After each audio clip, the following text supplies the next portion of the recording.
Hello friends, पिछले video में हमने पढ़ा था डाइवोर्स के ग्राउंड अडल्ट्री और क्रुएल्टी के बारे में। आज हम पढ़ेंगे डाइवोर्स के ही ग्राउंड डिसर्शन के बारे में।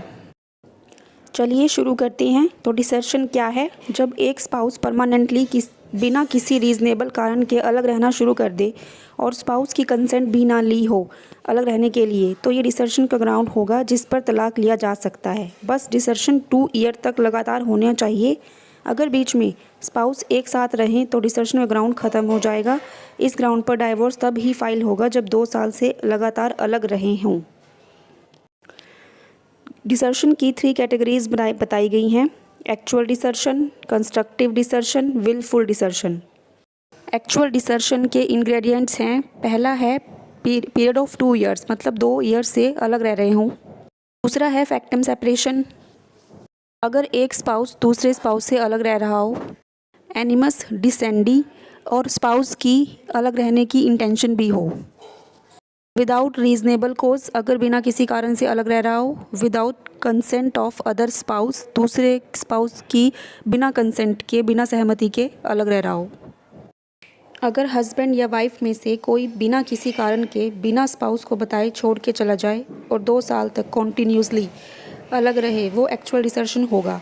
ये प्रूव करना होगा कि स्पाउस एक्चुअल में बिना बताए छोड़ के गया था और उसको छोड़ के गए हुए 2 साल हो गए हैं। अगर किसी कारण से अलग रहा है, जैसे जॉब, तो डिसर्शन नहीं होगा। कंस्ट्रक्टिव डिसर्शन, अगर एक स्पाउस प्लेस से अलग ना रह रहा हो बल्कि स्टेट ऑफ थिंग्स से अलग रह रहा हो, मतलब दोनों स्पाउस साथ तो हैं, एक ही घर में रह रहे हैं, लेकिन किसी भी तरह का कोहैबिटेशन नहीं है। ऐसे केस में स्पाउस की इंटेंशन प्रूव करने की ज़रूरत होती है। रह तो साथ रहे हैं लेकिन मैट्रिमोनियल ड्यूटी नहीं निभा रहे, अपना काम अलग कर रहे हैं, ये कंस्ट्रक्टिव डिसर्शन होगा। अगर एक स्पाउस अपने पार्टनर को डेलिब्रेटली नेग्लेक्ट कर रहा है और ऐसी स्थिति बना रहा है ताकि दूसरा पक्ष वहाँ रह ना सके, तब विलफुल नेग्लेक्ट का केस होगा, डिसर्शन का ग्राउंड नहीं बनेगा। Termination of desertion by cohabitation, by mutual consent of parties etcetera. अगर दोनों स्पाउस हस्बैंड वाइफ की तरह साथ रहने लगे या फिर म्यूचुअली साथ रहने लगे तो भी डिसर्शन ख़त्म हो जाएगा। डिसर्शन का ग्राउंड वही होगा जहां कोहैबिटेशन रहा हो, प्रीवियस कोहैबिटेशन प्रूव करना होगा। फॉर एग्जांपल, अगर एक शादी हुई हो और शादी के बाद कोहैबिटेशन ना हो, दोनों अलग अलग रहना शुरू कर दें, तो भी डिसर्शन का ग्राउंड नहीं होगा।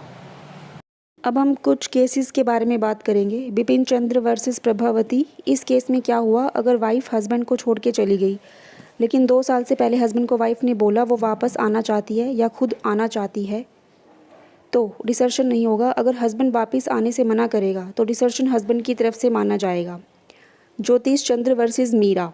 इस केस में हस्बैंड ने ऐसा माहौल बना दिया घर में कि रहना मुश्किल है उस घर में, तो वाइफ मजबूर होकर चली गई, लेकिन कोर्ट ने कहा कि वाइफ घर छोड़ के इसलिए गई क्योंकि आपने ऐसा माहौल बना दिया कि उसको जाना पड़ा। इस केस में वाइफ डिसर्शन नहीं कर रही, उल्टा हस्बैंड कर रहा है। हस्बैंड डिसर्शन कर रहा है क्योंकि उसने ऐसी सिचुएशन बनाई घर के अंदर। लेकिन कोर्ट ने इस केस को फिर से रिवाइज़ किया था और ये ऐड कर दिया था कि अगर डिसर्शन का ग्राउंड प्रूव करना होगा, अगर पार्टी लगातार 2 ईयर तक डेजर्ट करती है, तब ग्राउंड बनेगा डिसर्शन का और प्रूव करना होगा। सवित्री पांडे वर्सेस प्रेमचंद्र पांडे। कोर्ट ने कहा कि अगर पार्टी की मैरिज हुई हो तो उनके रिलेशन कोहैबिटेशन ही नहीं हुआ हो। जब रिलेशन ही नहीं बने तब डिसर्शन का ग्राउंड ही नहीं है। गुरु बच्चन कौर वर्सेस प्रीतम सिंह। इसमें म्यूचुअल डिसर्शन था, दोनों पार्टीज जो थी वो एक दूसरे से अपनी मर्जी से अलग रहने लगे, तो कोर्ट ने कहा ऐसा कानून नहीं है, आप दोनों डिसर्शन कर रहे हो तो ये बार्ड है सेक्शन 13 में, आप दोनों गलत हैं तो दोनों को रिलीफ नहीं मिल सकता। एक को बेनिफिट देना गलत होगा और दोनों को देना भी गलत होगा, क्योंकि कोर्ट में पार्टी क्लीन हैंड नहीं आई, इसलिए दोनों को रिलीफ नहीं मिलेगा।